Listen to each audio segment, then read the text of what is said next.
Apa makna family office sempat diusulkan oleh Luhut sebagai solusi menarik investasi, namun Purbaya Yudi Sadewa menolak proposal pembiayaan lewat APBN. Family office adalah lembaga pengelola kekayaan yang dirancang untuk melayani individu atau keluarga dengan aset besar. Dikutip dari berbagai sumber, family office merupakan entitas konsultasi manajemen kekayaan, wealth management consulting, yang khusus melayani klien-klien ultra high net worth. Lembaga ini menawarkan layanan terpadu, mulai dari pengelolaan aset, investasi, perencanaan pajak, hingga perpindahan kekayaan antar generasi, sesuai kebutuhan keluarga besar. Usulan mendirikan family office di Indonesia disuarakan oleh Luhut Binsar Panjaitan lewat Dewan Ekonomi Nasional, DEN. Ia mengusulkan penggunaan fasilitas ini sebagai gerbang bagi investor global agar dana bisa masuk ke sektor real dalam negeri. Kawasan seperti KEK, kawasan ekonomi khusus, dan pusat keuangan semacam Bali disebut-sebut sebagai lokasi potensial untuk lokasi family office Indonesia.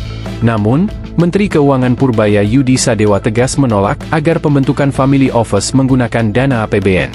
Dalam pernyataannya, ia menyatakan bahwa jika DEN ingin membangun lembaga ini, mereka harus membiayainya secara mandiri, tanpa mengalihkan anggaran negara.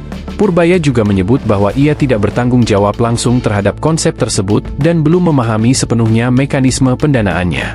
Keunggulan family office antara lain, koordinasi pengelolaan aset secara terintegrasi untuk keluarga besar, privasi dan perlindungan struktur kekayaan, fleksibilitas dalam investasi dan diversifikasi global. Namun, institusi ini juga menghadapi risiko seperti keterbatasan regulasi, potensi konflik kepentingan, dan tantangan transparansi terutama jika menggunakan dana publik. Penolakan Purbaya menandai bahwa pemerintah ingin menjaga alokasi APBN pada program-program prioritas dan proyek yang visible. Artinya, rencana family office harus dilakukan melalui skema investasi swasta atau kolaborasi publik swasta tanpa memanfaatkan anggaran negara agar tidak menimbulkan defisit fiskal. Family office menjadi konsep menarik untuk menarik modal global ke dalam negeri dengan layanan pengelolaan kekayaan kelas atas. Walau usulan itu datang dari DEN, Purbaya Yudi Sadewa memilih agar pembiayaan tidak menggunakan APBN demi menjaga tanggung jawab fiskal.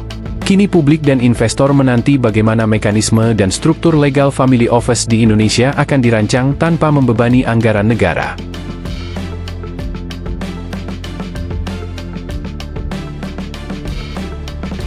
Download Tribun X sekarang, menghadirkan lokal menjadi Indonesia.